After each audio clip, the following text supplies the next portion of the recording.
পবিত্র কালামুল্লাহ শরীফের মধ্যে সূরা আহজাবের 56 নং আয়াতের মধ্যে মহান আল্লাহ তাআলা ঘোষণা দিচ্ছেন,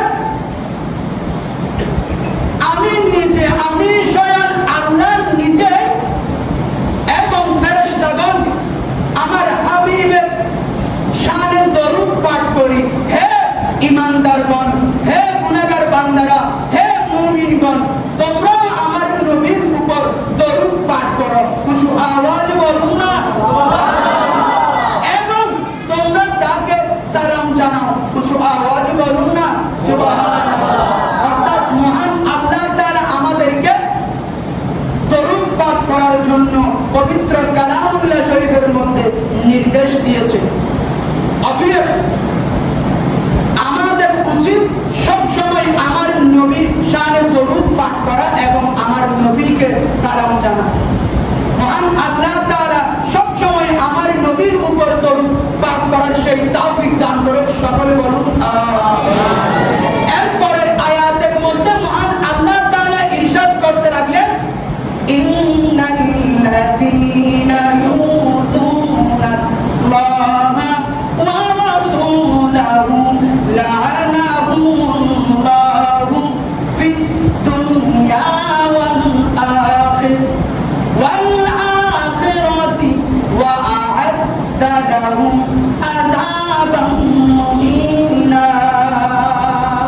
অর্থাৎ মহান আল্লাহ তাআলা এই আয়াতের মধ্যে নির্দেশ দিচ্ছেন, নিশ্চয় যারা আল্লাহ ও তার রাসূলকে কষ্ট দেয়, আল্লাহ তাআলা তাদেরকে দুনিয়া ও আখিরাতে লানত দেয়।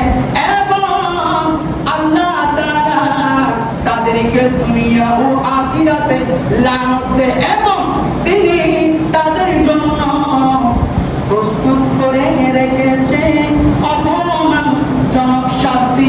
কিছু আওয়াজ বলুন না নাউযুবিল্লাহ। যারা আল্লাহ এবং রাসূলের শানে বেয়াদবি করবে, আমার রাসূলকে কষ্ট দিবে, আমার রাসূলকে কষ্ট দিবে মানে কি? আমরা কি আমার রাসূলকে পাচ্ছি সরাসরি? আমার রাসূলকে কষ্ট দেওয়া মানে যিনি আমার নবীর শানের মধ্যে বেয়াদবি করবে, যিনি আমার নবীর শানে বেয়াদবি করবে, আল্লাহ তাআলার নির্দেশ মানবে না, মহান আল্লাহ তাআলা তাকে দুনিয়ার মধ্যেও এবং আখিরাতের মধ্যেও লানত দিবেন। কিছু আওয়াজ বলুন না নাউযুবিল্লাহ।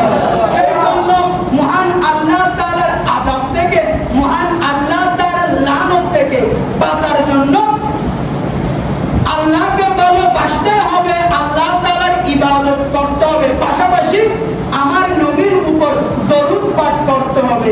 আর আমার নবীর উপর দরুদ পাঠ করলে মহান